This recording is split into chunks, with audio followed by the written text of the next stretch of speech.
मैं पिछले दिनों, मेरा बहुत ज्यादा सम्मान है, मैं पिछले दिनों करवा चौथ का व्रत, मतलब वो व्रत थी, एक व्रत आता है बहुत खतरनाक है।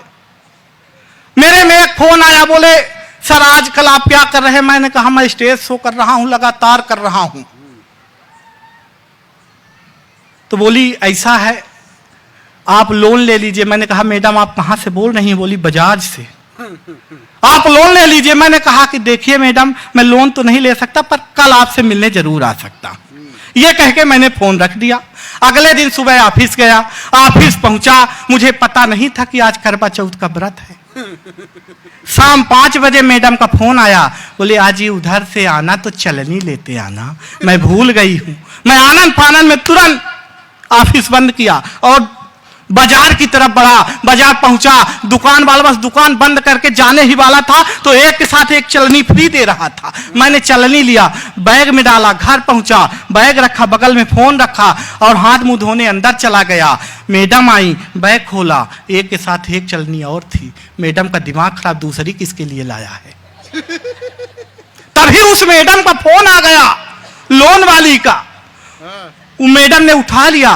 उधर से आवाज आई, सर मैं तैयार बैठी हूं, आप कहां रह गए? मैं सर बाहर निकला, ना चांद था ना चांदनी। फिर मेरा जो था मैं वही बैग उठाया और रेलवे स्टेशन की तरफ भगा। ट्रेन पर चढ़ने ही वाला था कि आवाज आई ऊपर से, कहां जा रहे हो? आज ये ट्रेन पटरी से उतर जाएगी। मैं एयरपोर्ट की तरफ भगा, प्लेन पर चढ़ने ही वाला था कि फिर आवाज आई, कहां जा रहे हो? आज ये प्लेन क्रैश हो जाएगी। मैं बस स्टैंड की तरफ भगा, बस पर चढ़ने ही वाला था कि फिर आवाज आई, कहां जा रहे हो? आज ये बस खाई में गिर जाएगी। मैंने कहा कौन हो? बोले भगवान। मैंने कहा हे भगवान, जिस दिन मैं घोड़ी में चढ़ रहा था तो आपका गला बैठ गया था का? एक बार भी बता देते कि गड़बड़ है सब, तो आप लोग टेंशन में मत रहिए। मेरे पास 5 मिनट है, 5 मिनट में 3 मिनट हो गए हैं, 2 मिनट और बाकी।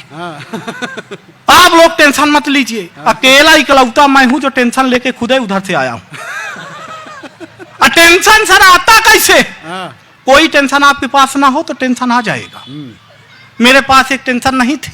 मैं मस्त मौला आदमी रास्ते से जा रहा था तो एक खूबसूरत लड़की ने मुझ जैसे खूबसूरत आदमी से लिफ्ट मांगा। अच्छा। मैं बहुत अच्छा आदमी, मुझे लिफ्ट मांगा, यही मेरे लिए टेंशन की बात हो गई थी। पर मैं बहुत अच्छा आदमी, मैंने उसे लिफ्ट दिया। भाई साहब कुछ दूर जाने के बाद उसे चक्कर आने लगे, मुझे और टेंशन हो गई। मैं उसे सीधे हॉस्पिटल लेके पहुंचा। 10 मिनट बाद डॉक्टर आया, बोला बधाई हो भाई आप बाप बनने वाले। बोला बधाई हो भाई आप बाप बनने वाले हो। मुझे और टेंशन हो गई। मैंने कहा कदापि नहीं, होने वाले बच्चे का बाप मैं नहीं हूं। तभी वो लड़की आ गई, बोली नहीं यही है, तो और टेंशन हो गई। भाई साहब मेरा मेडिकल चेकअप कराया गया, रिपोर्ट ये आई मैं तो कभी पापा नहीं समझ सकता, और टेंशन हो गई। रिपोर्ट ये आई मैं तो कभी पापा ही नहीं बन सकता, और टेंशन हो गई। फिर मुझे ख्याल आया कि घर में मेरे 2 बच्चे, वो किसके? और टेंशन।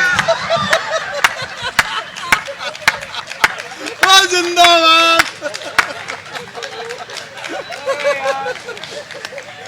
कितनी टेंशन लिए घूम रहा है। टेंशन समाप्त ही नहीं हो रही थी।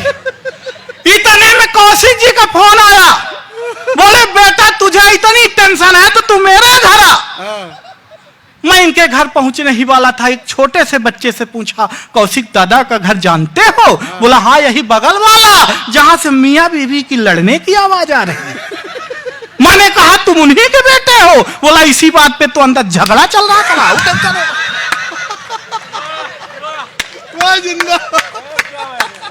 टेंशन समाप्त नहीं हो रही थी। पर मैं बहुत विद्वान आदमी, महाराज मैं अपने शहर चौराहे से गुजर रहा था। विनीता जी, भाभी जी प्रणाम करता हूं। मैं अपने शहर चौराहे से गुजर रहा था अपनी सखी के साथ। सखी सखी ऐसे कह रहे हैं जैसे ना रही हो।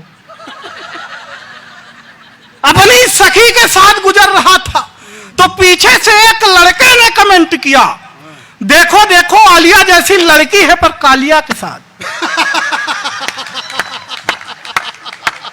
देखो देखो आलिया जैसी लड़की है पर कालिया के साथ। मैं कुछ बोलूं इससे पहले पलट कर उस लड़की ने ही जवाब दिया, हाँ, जिसे तू कालिया कह रहा है हाँ। यह व्यक्ति मुझे ऐसे नहीं मिला है। तो फिर उसने पूछा कैसे मिला है, तो उसने बताया हाँ। कि सालों तक पूजा पाठ। आय हाय नहीं, ऐसे नहीं मिला हूं। वो सावन के 16 सोमवार रही है तब जाके उसे मिला हूं। पिछले 16 की है। पिछले दिनों फिर थी। मैंने पूछा आप क्यों रह रही हो, बोली पहले भी रहा करती थी। मैंने कहा पहले क्या मांगा करती थी, बोली मांगा करती थी सुंदर वर देना। तो मैंने कहा आप तो पा गई हो, आप क्यों रहती हो, बोली नहीं अब इसलिए रहती हूं कि वो आएगा तो पूछूंगी क्या मांगा था और क्या दिया है।